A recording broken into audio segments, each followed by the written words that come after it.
les impôts, les changements, les normes modifiées, et qu'il faut boucler de plus en plus de dossiers clients. On peut le dire, c'est toujours plus. Mais moi, je vous comprends. Je sais, je vous soutiens, même dans les moments les plus délicats. Par exemple, et ce n'est pas une critique, mais quand je vois Monique, à l'espace culturel de Leclerc, en train de regarder les CD, alors qu'au même moment, Jean-Loup trime. Ah bah c'est sûr, je comprends la justice que ressent Jean-Loup à ce moment-là, même si je sais, Monique, que vous ne pensiez pas à mal. Monique, ne pleurez pas, ce n'est pas une critique, c'était un exemple. Monique, remettez-vous. C'est bien moins grave que voir Michel qui poste sur Facebook des photos à une soirée costumée. Faut relativiser. C'est une triste provocation de la part de Michel que de poster des photos alors que ses collègues n'ont même pas fini de boucler leur dossier. Mais bon, c'est la liberté d'expression, hein. Je ne me permettrai pas de rentrer là-dedans, je n'en parle même pas, n'est-ce pas Michel? Michel, arrêtez de rougir. On va finir par quoi que vous sentez coupable? Bon, eh bien, l'objet de ce croissant bilan, c'est de parler d'avenir, de trouver de nouvelles techniques, d'apprendre à travailler mieux. Je me permets une parenthèse. Moi, quand j'ai débuté, on bouclait 16 bilans par semaine, sans ordinateur et en bolier. Alors que vous, oui, vous êtes équipé. Calculatrice solaire, ordinateur connecté, didactiel qui prémâche le travail. Je ne vise personne, hein. Mais je trouve qu'il y a trop de temps mort en général. Je vous rappelle que pour les temps morts, il y a les congés payés. Pardon? Mais je vous en prie, Marie-Gladys, surveillez votre vocabulaire. Vous êtes ignoble de traiter d'esclavagiste. Mesurez vos propos. Je vous rappelle que dans le cabinet, il y a très peu de démissions. En général, les gens se suicident. Bon. Dans la vie, c'est difficile, il faut parfois accepter des réflexions ingrates. Mais tout ça pour vous dire que je vous ai compris. Je sais que vous êtes surchargé. Je sais la somme de tout ce qu'il vous faut entreprendre. C'est pour ça que je suis heureuse de vous annoncer que j'ai pris une grande décision. J'ai trouvé la solution. Vous venez tous habiter ici. Tout le monde a son croissant? À mon bilan!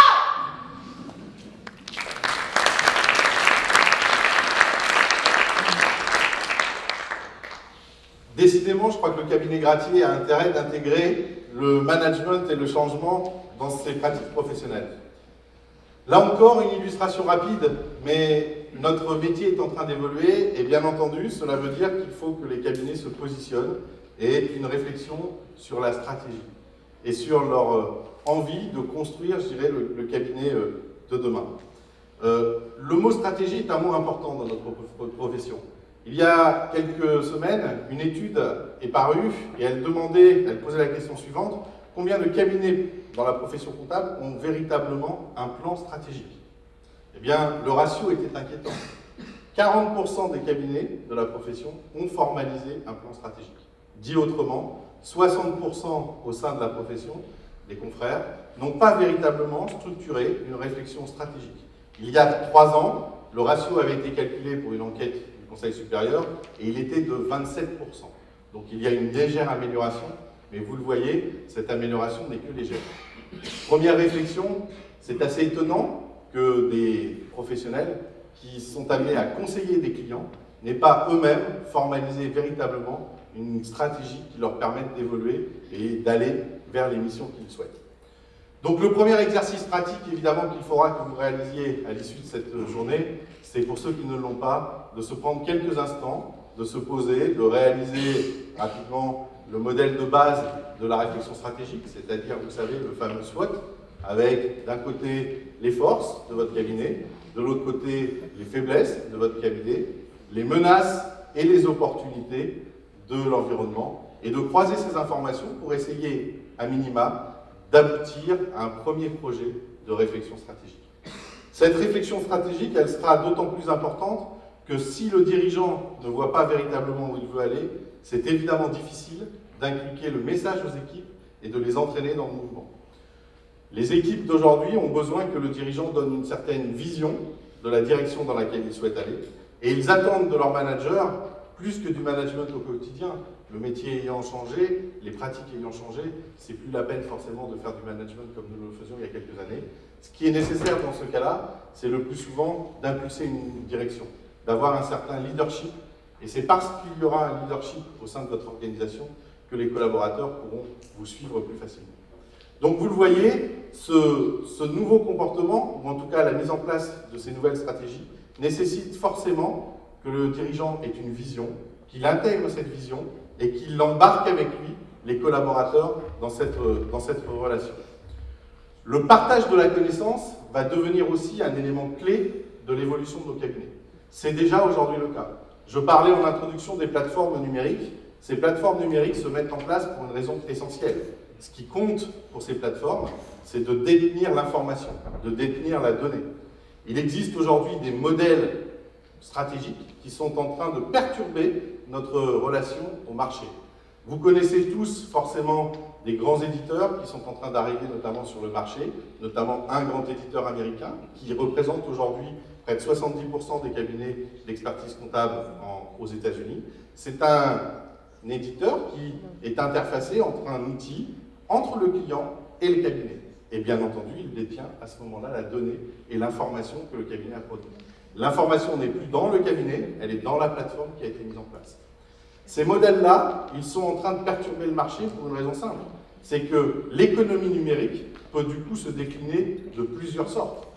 Il y a ces éditeurs qui ont la donnée et qui font payer des abonnements. Il y a même un modèle à l'international d'un éditeur canadien où la comptabilité est vendue pour 0, puisque ce qui compte, c'est l'information qui est collectée dans la plateforme.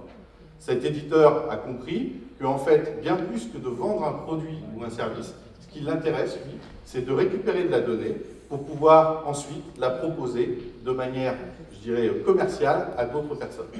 Donc vous le voyez, le partage de la donnée au sein du cabinet va devenir un élément indispensable à conquérir et à conserver pour votre cabinet. C'est la même chose pour les collaborateurs. Comment imaginer demain qu'un collaborateur pourra continuer à chercher un document qu'un autre collaborateur a déjà traité? Donc les intranets, les extranets même de cabinet, les outils collaboratifs entre le client et le cabinet sont déjà en place dans un certain nombre de structures et ils vont venir renforcer de manière significative la manière dont vous allez traiter votre dossier et traiter et partager l'information. Je prends souvent l'exemple des notaires et des avocats parce que quand on parle avec eux, parfois on a une image un peu passéiste des évolutions technologiques qui sont en cours chez eux. Aujourd'hui, savez-vous qu'en fait, un avocat, quand il travaille, il partage son dossier de travail avec le greffe et avec les tribunaux parce qu'ils ont créé une plateforme d'échange collaboratif qui fait qu'aujourd'hui, les informations sont transmises automatiquement. Donc, dans le même ordre d'idée, eh bien, nous allons, à travers l'interprofessionnalité, avoir la possibilité de partager des dossiers avec des confrères, mais aussi avec d'autres professionnels qui vont pouvoir s'interconnecter et pouvoir partager l'information et la faire circuler. Donc vous le voyez, outils d'un côté, vision de l'autre, mettre les choses dans l'ordre, d'abord structurer la vision du cabinet, quel cabinet j'ai envie d'avoir, quelle stratégie je vais mettre en place pour aller vers ce cabinet-là, et comment est-ce que je vais faire pour pouvoir ensuite choisir les outils qui me sont importants et qui vont me permettre de mettre en place une démarche efficace dans mon cabinet. La phrase de Socrate « Connais-toi toi-même » a évidemment d'autant plus d'importance que le monde est en train de changer. La première réaction que vous devez avoir est évidemment de pouvoir imaginer quel futur professionnel vous voulez être dans ce monde numérique et dans ce monde dans lequel les changements ne sont pas prêts de s'arrêter et où l'évolution des choses est en cours. Un rôle d'animateur, c'est ce qui vous distinguera également de la masse, on va dire, des confrères. Un rôle de leadership, c'est ce qui rendra attirant votre cabinet. Une envie de partager l'information avec vos collaborateurs. Et là aussi, un décloisonnement important des travaux qui sont réalisés devront être nécessaires. Et puis, plus encore, réussir à faire mailler des compétences différentes sur un même dossier et sur un même client. Le monde de demain, en matière de stratégie de cabinet, sera un monde dans lequel nous allons avoir des spécialistes, des hyper spécialistes de sujets. On aura l'occasion, dans la matinée, d'évoquer quelques stratégies d'opérateurs, et nous verrons que ces opérateurs s'orientent de plus en plus vers une notion de spécialisation. La spécialisation, ça veut dire évidemment être pointu dans ce domaine, connaître parfaitement son sujet.